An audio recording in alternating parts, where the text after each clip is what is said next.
Hey, what's going on YouTube? Welcome back to Tech on a Budget. Today, we're going to see if after 5 months, this little guy was worth all of the hype. But as always, the intro.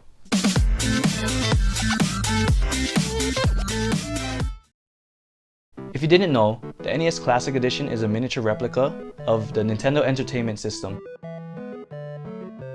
It was released by Nintendo on November 11, 2016 and contains 30 built-in games such as Super Mario Bros.,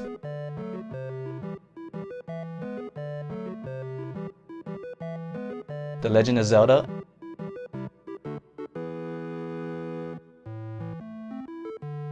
and Metroid.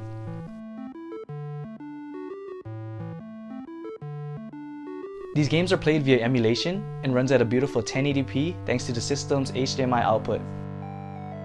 It has a simple and clean interface that makes it easy to scroll through all 30 games, and it even includes original box art for each game.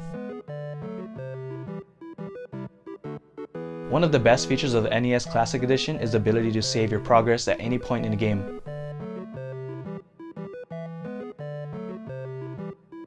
This was nice of Nintendo to include, especially since today every game has this feature. Probably the worst thing about this console is the controller. Now the gamepad itself is a perfect replica, but when it comes to the length of the wire, it ain't cutting it. It's ridiculous. Like ridiculously short. Sometimes it feels like you're playing like this. And you have to because the wire is just too short.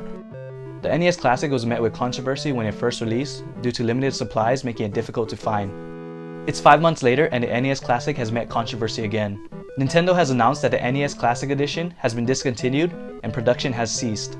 Many people think that the reason Nintendo is doing this is to avoid competition with the Nintendo Switch, but I don't think that's the case. If so, they wouldn't have released the NES Classic Edition in the first place. If you ask me, it's because they're releasing the SNES Classic Edition this year. It makes sense that Nintendo discontinued the NES Classic now.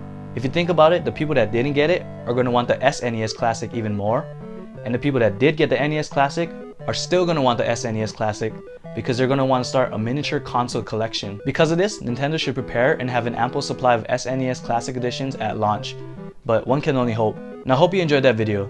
I don't know about you guys, but I'm pretty excited about the SNES Classic. And if Nintendo is going the route that I think they're going, I can't wait for the N64 Classic and the GameCube Classic. Oh man, that's gonna be crazy. If you guys like that video, leave a thumbs up. And if you guys want more content like this, subscribe right here. Now I'll see you guys in the next video and have a good day.